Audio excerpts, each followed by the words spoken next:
All right. Mosaic, I have been on a journey, and for better or for worse, you have been along on that journey with me, a journey into adulthood. This is my first job out of college, and this is the first place I've lived outside of college, and the last few years have been the first years that I have been married or done taxes or had to make my own dinner. Those are all like adult things, right? Right? You know? I just use the word or phrase adult things. I need this. All right, but early on, I was really intentional to proving to myself and proving to others that nope, I've got this. I'm a real, actual adult. And I've told the story before, but after about 6 months of me being on staff, on my desk was a gift from our lead pastor at the time, Carl. So I was like, wow, that's so nice. And then I opened it, and it was a Mr. Rogers mug, which I had to look up because I was like, who is this random guy on this mug? And we had never talked about Mr. Rogers before, so it was weird. But it had a bunch of his quotes, I found out, all around the mug. Turns out that guy talked a lot. And I read them all, and as I was reading through all the quotes on the mug, there was one in particular that was bigger than all the rest, and it wrapped around most of the mug. It was definitely the main quote on this mug. And what it said was, someday you'll be a grown-up too.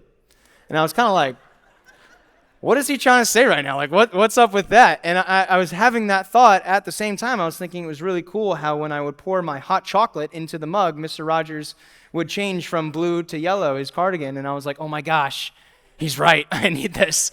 But in all seriousness, I have found, likely similarly to a lot of you, that just because I'm getting older doesn't mean that I'm actually growing up automatically. There are things in life that we actually have to continue to work on, and there's consequences if things go undone or they get messed up. And so the reason that we're doing this series is because, like me, many of us are still figuring out adulthood and maturity, all of the different things that go along with growing up and how that goes hand in hand with what Jesus has to say for us.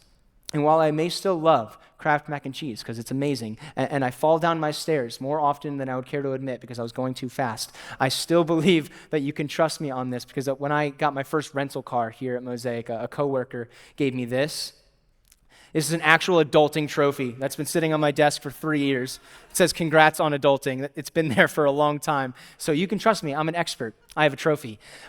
Today, specifically, we're going to be talking about friends. And why, you ask? It's because it turns out that adults are not great at making friends. So I've been doing a lot of research lately on the average millennial and Gen Z relationship, and it turns out that the data, probably not shockingly to you, is, well, it's depressing.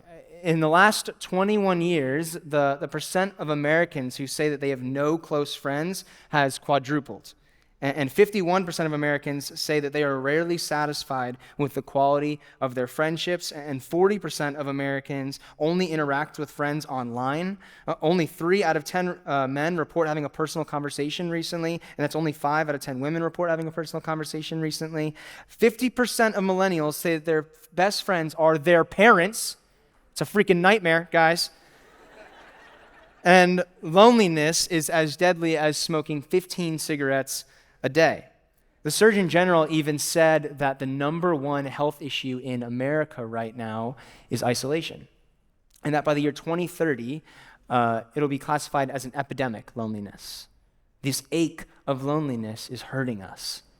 And I have to say, as someone who's dedicated my life to help people see the joy and the freedom and the hope that is found in the way of Jesus, this hurts my heart. As I think about the futures of my students and our student ministry, this makes me sad and scared for what's coming. Our thoughts around friendships should be filled with things like encouragement and excitement and joy and hope and laughter, and instead it's filled with feelings of loneliness and discouragement and confusion and despair. And we need to get better at this biblical principle of having friends.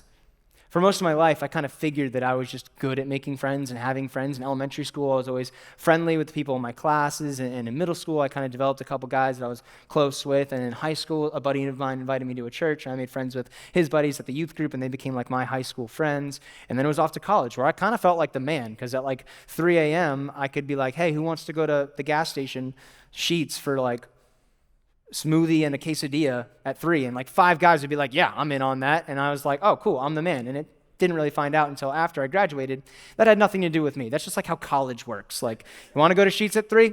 10 guys are going to go. And now, in the last 4 years, as I've moved away from home and started a life in a different state with a new job, I look back and I realize, I don't really know if I was ever really that good at making friends. It was just kind of like how you grow up. Your life is basically designed and with built-in friend groups when you're younger. Like, I wasn't special. That's just how it worked. And it's a reality check for a lot of us when we don't have that built-in friend group anymore. Like this one girl, for example. I know I'm probably just being so dramatic and annoying, but this is my first job, like my first 9-to-5 job after college, and I'm in person, and I'm commuting in the city, and it takes me forever to get there. I get on the train at 7:30, and I don't get home till like 6:15 earliest, and then like I don't have time to do anything. I want to shower, eat my dinner, and go to sleep. I don't have time or energy to cook my dinner either. Like, I don't have energy to work out. Like, that's out the window. Like, I'm so upset. Oh my God. I know I could be working longer, but like, I literally get off, it's pitch black. Like, I don't have energy. How do you have friends? Like, how do you have time to like meet like a guy? I don't know. Like, how do you have time for like dating? Like, I don't have time for anything, and I'm like so stressed out. It's real though, right? I mean, you kind of feel for her, right? Because like, maybe you also at some point had this realization of like, I've got a 9-to-5 job and I actually have to like do things for myself now. But really though, remember how easy it was when you would like have a birthday party in first grade and you just like invite your first grade class and they all showed up because they had to, you know?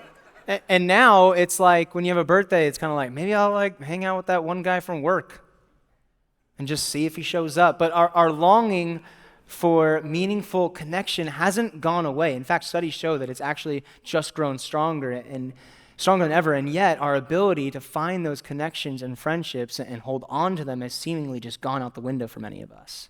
And hear me, there's no shame in that if that's where you're at. A lot of this is not your fault. Like, our world is like this. It makes it confusing and difficult. But hear me, just because it's not your fault doesn't mean it's not your problem. It's a problem that we need to address. It's not good for man to be alone. And for those of us wondering if that really matters or if it's really that big of a problem, that's a quote from God. Genesis 2:18 says, "The Lord God said, it is not good for the man to be alone." At the beginning of time, God creates the world. He creates the first man. He makes all these amazing things. And then he looks at the man who's by himself and he says, it's not good for the man to be alone. And what this shows us is that the first problem in the world, it wasn't sin, it was loneliness. It was being alone. So we have to figure out how to solve this problem for ourselves in our own lives. And here's my goal. John last week showed us this passage in Proverbs 3. I want to reread for you. It says, "My child, never forget the things I have taught you. Store my commands in your heart. If you do this, you will live many years, and your life will be satisfying. My child, don't lose sight of common sense and discernment. Hang on to them." See, this adulting series that we're going to cover, that we're going through, it's going to cover so many different topics, but all in all, it's a wisdom series. We are going to do the two things that it says in this passage with all of these topics that we cover. We're going to follow God's commands, and we're going to cling to common sense. And so even today, as we talk about friendships, something that maybe a lot of us haven't given that much thought to or put that much effort towards, we are going to evaluate our life when it comes to friends. We're going to cling to common sense first to address the problems in our lives surrounding friends, and then we're going to look at what God shows us about friends through the very way that Jesus lived his life while here on earth. And so we need to first figure out, like, the weeds, I'll call them, in our lives that could possibly be choking out the possibility of true connection and community and healthy friendships. And so the first one that we have to talk about is the digital age. And I don't think that it will come as a surprise when we hear that this is negatively affecting our friendships. We spend so much time on our devices that it's like we forget to look up and actually engage with the world around us. And again, I don't say any of this to shame you. This is the world that we have to deal with. And even though it may not be our fault, it is our problem.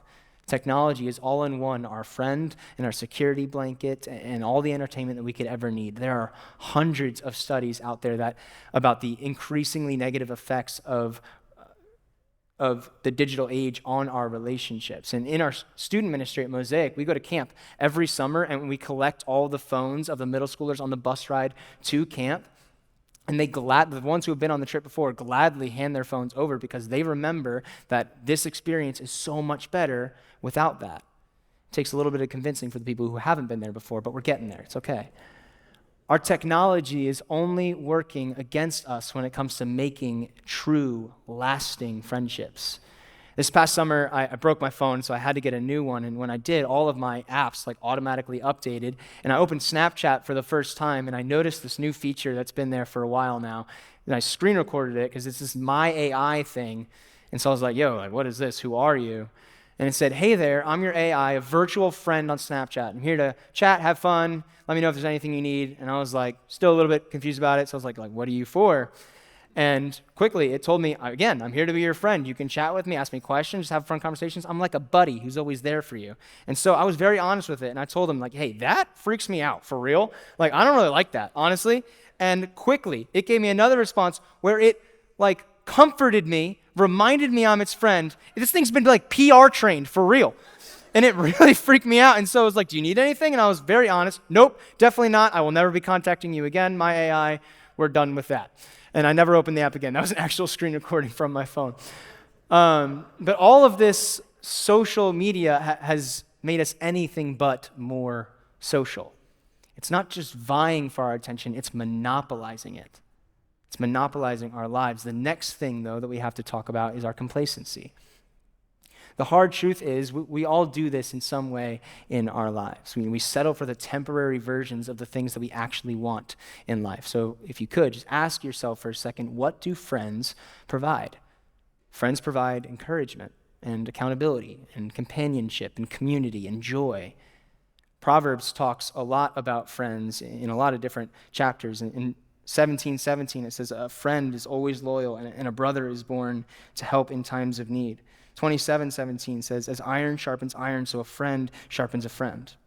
And too often, we settle for the cheap imitation, the temporary fix for the actual longing that our soul craves. We get our temporary fix of fun and entertainment through TV every night, or we convince ourselves that it's fine because we're playing video games with friends, but we end up as a middle-aged man spending hours and hours and hours in front of a screen every day playing COD, just increasing the quantity of time because we know deep down the quality is not that high. Or we want connection and closeness, but the closest thing that we can get to that on our own is porn. And so we hit the dopamine button so that in the moment we don't feel as lonely. Or maybe we start to believe lies about ourselves, but since we don't have people in our lives to speak out against those lies, we just post a certain kind of picture on Instagram and wait for the comments to roll in.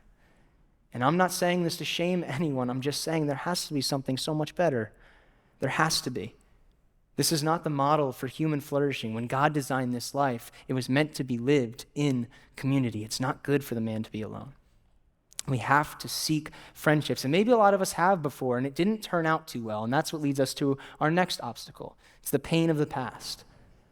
Maybe we've had some friends in the past that turned out to just not be such great friends.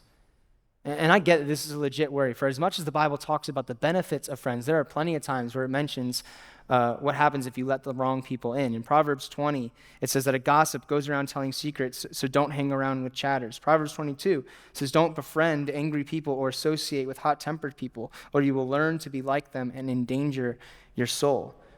And so maybe we run away or we ghost because we don't have a good metric for what a healthy friendship looks like, a good example. And so when the opportunity for a friendship comes up, or we just don't take it, or maybe we even sabotage it ourselves. And we'll dive into this more in a minute, but for now, the question that I would have you ask yourself, if this is your main hurdle, is this. Is the possibility of a friendship not working out better than the alternative of loneliness that you're currently living? Is the possibility of a friendship not working out better than the alternative of loneliness that you're currently living? Because the truth is, when done right, this doesn't need to be a worry of ours. And I wouldn't want anyone to believe the lie that finding the right friends isn't worth the work or the risk. It is. The last obstacle that we need to get through, though, is that people are more isolated. Our world is increasingly more individualistic. And I understand the desire to not want to be completely dependent on someone else, but we need to be careful not to overcorrect and index ourselves towards hyper individualism. Life is better in community. Author and pastor Kyle Idleman wrote, God designed us for relationship, and it is to friendship we are called. In our world, rugged individualism and resilient independence are admired, but this path leads to loneliness and despair. Recognize where in your life you've set up systems that have only led to more loneliness. And now through all of this, we can see like we're in a hole, and we're the ones holding the shovel.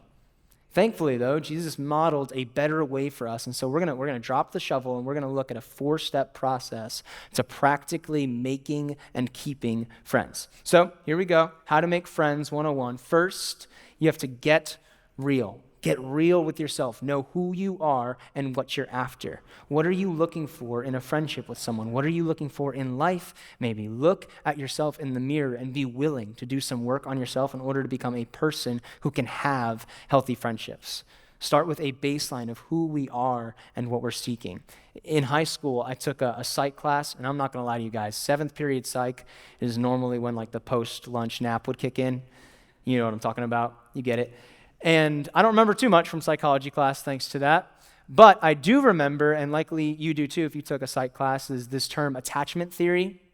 For some of us, it takes us right back to that class and those awesome naps. But I was reading this article in The Atlantic, and it described that according to attachment theory, there's 3 main styles. And it reminded me, there's secure, anxious, and avoidant. And people who exhibit secure attachment believe that they are worthy of love and that others can be trusted to give it to them, and so they know their value.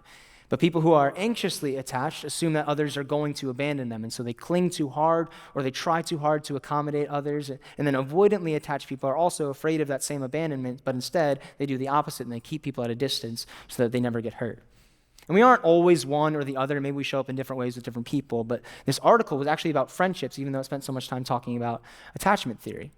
And what it said was making friends as an adult is intimidating. But we all know those people who appear to be naturals. Research shows that these super friends, as I like to call them, really exist. Not only are they better at initiating new friendships, but they also view their friendships as closer and more enduring. Super friends tend to have one quality in common, and it's secure attachment. And so basically, the most secure people, the most successful people when it comes to friends are the people who are most secure in their worth. And we see an example of this in Jesus himself as a young boy in Luke 2. His parents don't know where he is. It's kind of like a left your kid at the grocery store kind of situation, but for like 3 days. It's pretty bad. But they finally find him teaching at the temple. And when they tell him that they've been looking all over for him, this is what he says in verse 49. He says, "But why did you need to search?" He asked, "Didn't you know that I must be in my Father's house?" He knows who he is, and more importantly, he knows whose he is.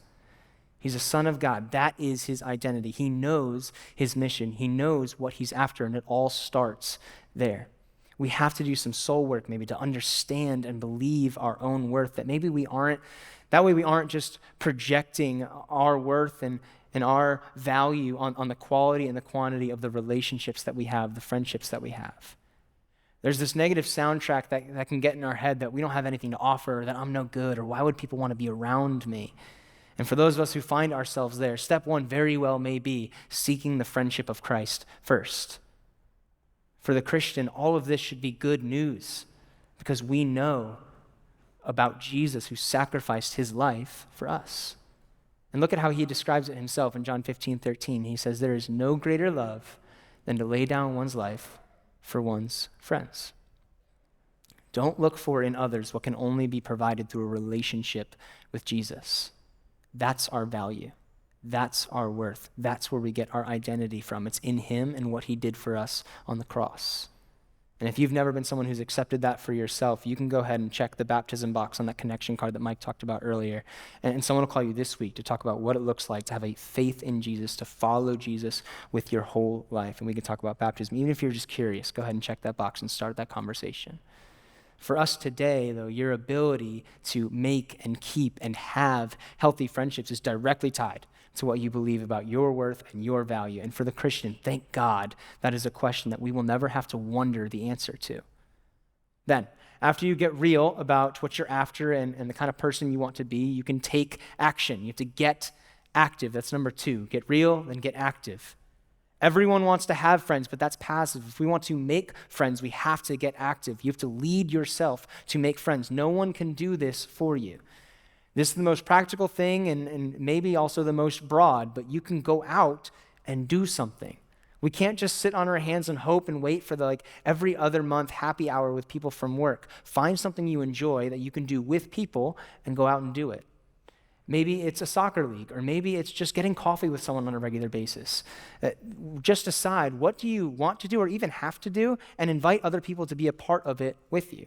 So work out with someone, or ask the person that also shops at Aldi, because all of us shop at Aldi. I see all you there all the time. All of us shop at Aldi. Go ahead and shop with them. I don't know. Do something, though. Do something to have people be a part of your life. We can easily become convinced that we are too busy for friends. And honestly, if you're too busy for friends, then you're just too busy.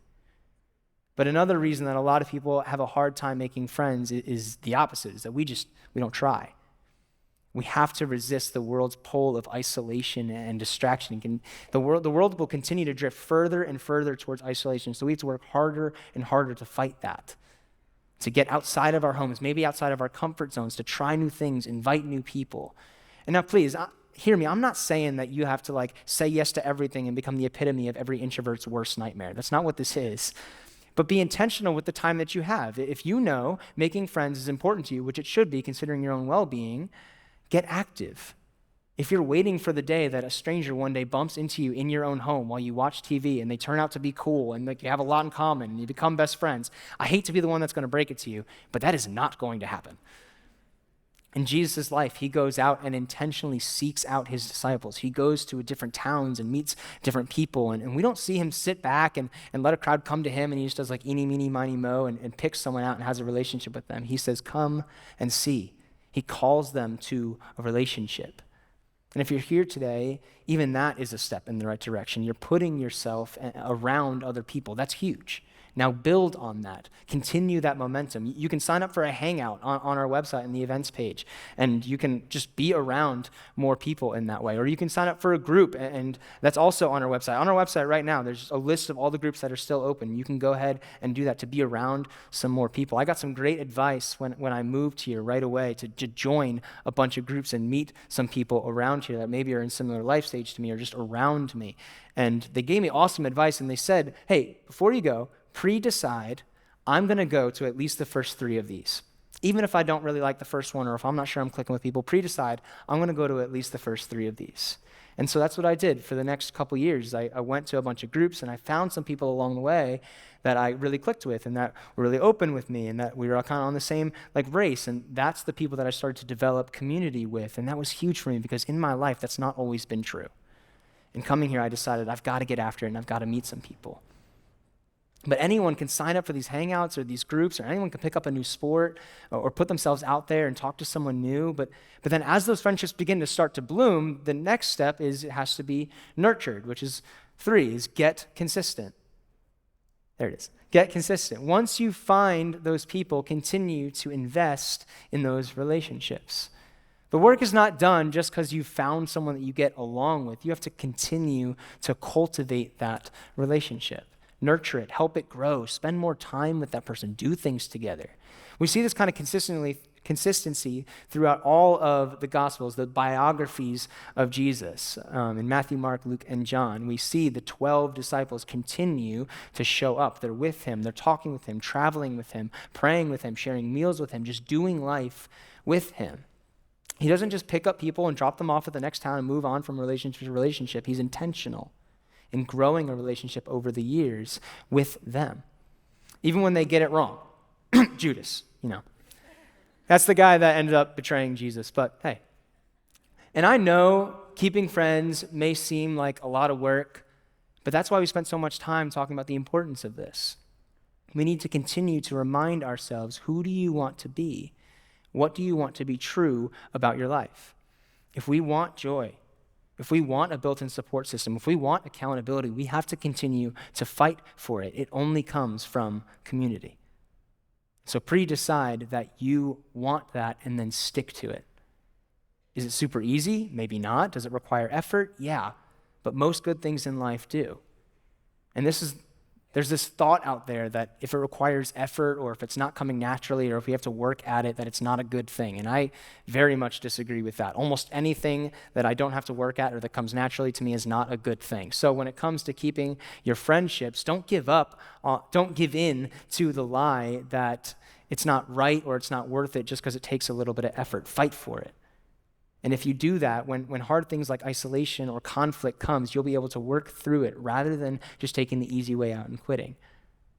And even beyond ourselves, what if we got consistent for the other person? One of the most important things in any relationship is showing up, being there for that person, not bailing when things get hard. That's where relationships really get strengthened. And this is as much about making and keeping friends as it is about being a good friend. Be the kind of friend that you want for that person. And get out of your way and reach out, even when it feels like you're the only one reaching out. Because let's be honest, all of us feel like that anyway. It's not just you, it's all of us. And as you continue to grow in the friendship, then comes the next step of deepening that friendship. And that's where we need to get vulnerable. Get real, get active, get consistent, and then get vulnerable.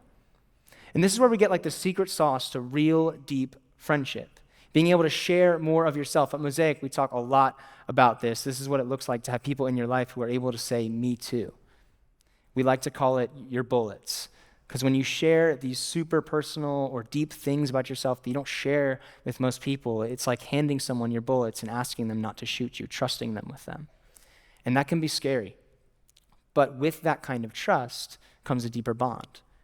And our world rejects this. We don't want to be vulnerable. We want to put a facade of toughness or act like we have it all together. But again, what do we want to be true for us?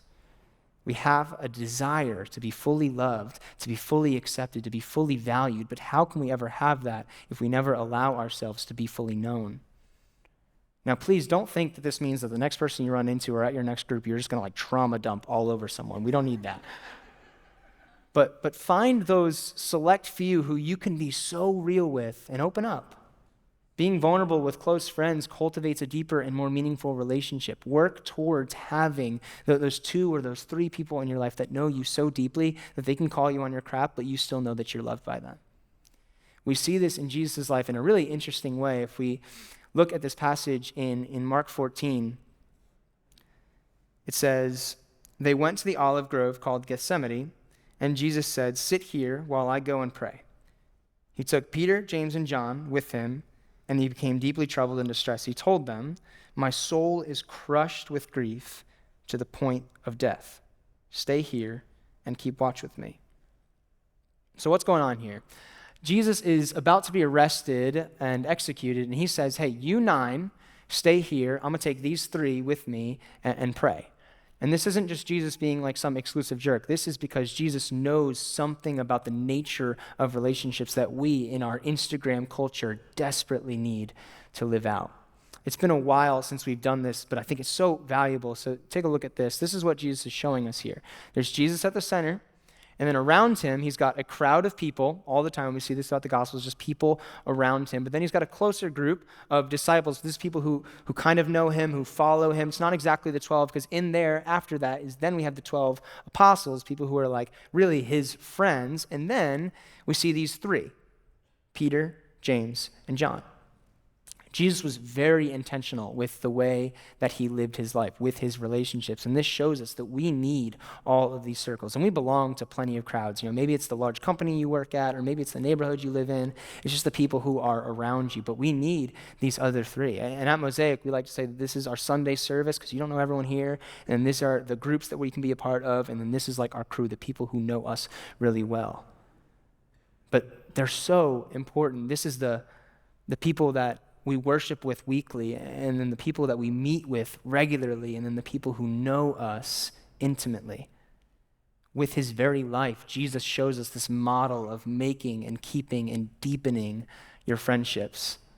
But there's still one more thing that we need to talk about, because I know there could be some of us in here who would say, like, no, Jack, I don't really have a problem like meeting people or having people around or making friends or just being around people. I just don't really know if they should be friends. Or when you hear me describe like what a friend should be or being vulnerable with those that we trust deeply, you think, well, the friends that I have aren't that. There may come a time where we have to release friends. And I use that phrasing intentionally because it's not like kicking them to the curb. It's not saying, hey, you suck and you're going to die alone and I'm not going to let you drag me down with me. That's not what this is. It's releasing them out to the point where they no longer have influence over your life. We're called to love everyone, yes, but we're not called to be everybody's best friend. And this doesn't mean that you're crazy picky or a jerk. It just means that we have to be cautious. There's some verses on this. In 1 Corinthians 15:33, it says that bad company corrupts good character. Proverbs 13 says, walk with the wise and become wise. Associate with fools and get in trouble. Basically, show me your friends and I'll show you your future. You see, we ought to be cautious of who we let speak into and actually affect our lives. And this is not to say that like when a friend is struggling, you just like dump them to preserve yourself, but it's also enough awareness to be able to say, I'm not their savior, Jesus is. And here's what's at risk if you don't do this. In college, I was pretty active. I was always around a lot of people. I played a lot of pickup soccer and pickup basketball, and I hung out with a lot of the guys on my hall, went to Sheets a lot. And one day, I was on the Frisbee team, so I had a lot of people there. And one day at a Frisbee tournament, I dislocated my shoulder real bad, and I needed to get surgery over spring break of junior year. It's exactly as sad as it sounds. It sucked. But while I was home, I was going to hang out with a bunch of my high school friends because that was still really my main friend group, even though it was my junior year of college. They were like the guys that I'd been around most of my life. And so I was about to hang out with them for the first time. We're all together, and then they kind of sat me down, and they were like, Jack, we don't really want to be around you anymore. I know, it hurt me too. And it was because at the time, they had been smoking and drinking and just doing things that I've decided I didn't want to be true for me. We were just running different races, and because of it, we were always butting heads. And I wanted them to be something they're not, and they wanted me to be vice versa. I even remember saying to one of them in that conversation that I always thought that the only big sacrifice of my life in following Jesus would be maybe what my family might think about me. I never thought I would lose my friends.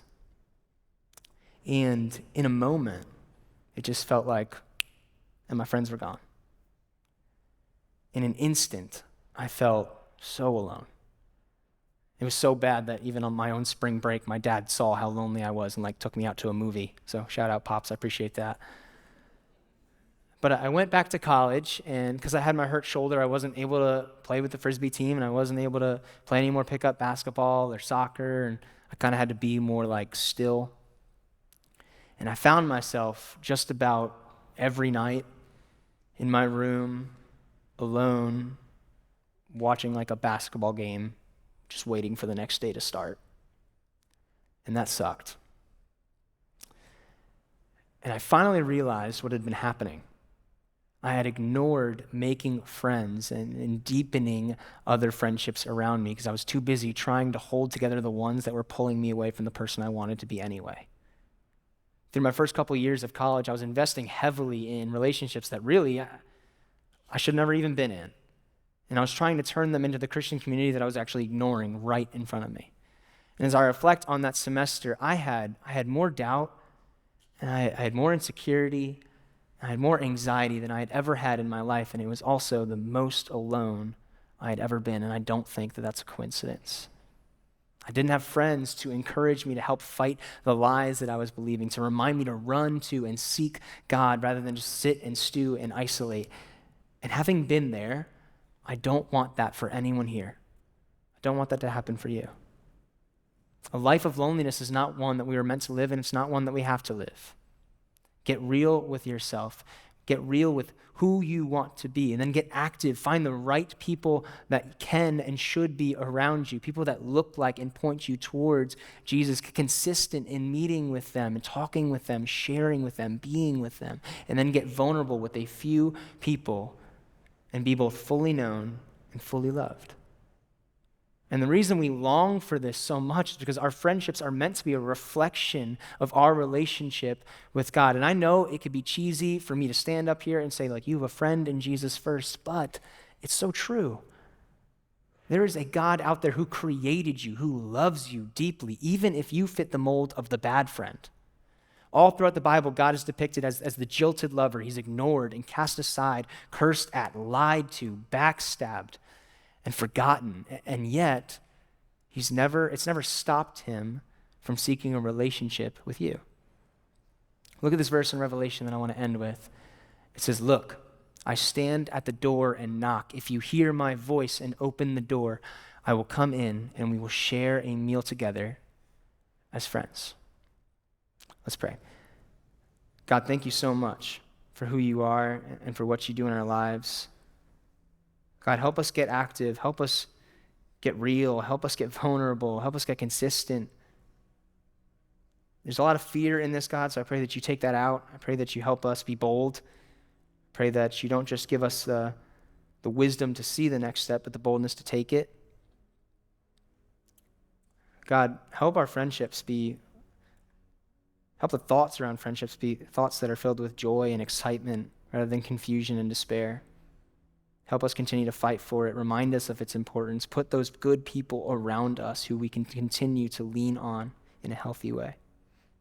God, we're so thankful for what you've done for us, for the little things, for the big things, even for the things that we're not aware of yet, Lord. I'm thankful for all of them. It's in your name we pray. Amen. On the seat in front of you, or maybe right under your chair, you've got this communion cup. We're going to take communion in just a second. But if we could put that slide back up of the circles, I want to show you guys something that Jesus needs to be at the center of yours too. You see, you have people who you can follow Jesus with, but no one can follow Jesus for you. There is one person that connects you to God, and it's not a pastor, and it's not a saint, and it's not a parent. It's Jesus. The only one who makes you right with God is the Son of God, who gave his life for you. Remember, there is no greater love than to lay down one's life for one's friends. And that is what we celebrate with communion. It's remembering I have a friend, a father, a savior who loved me so much that he gave his life for me and then defeated death and rose again. And so, take a moment, if you're a follower of Jesus, and eat and drink and reflect on the friend that you have in Christ.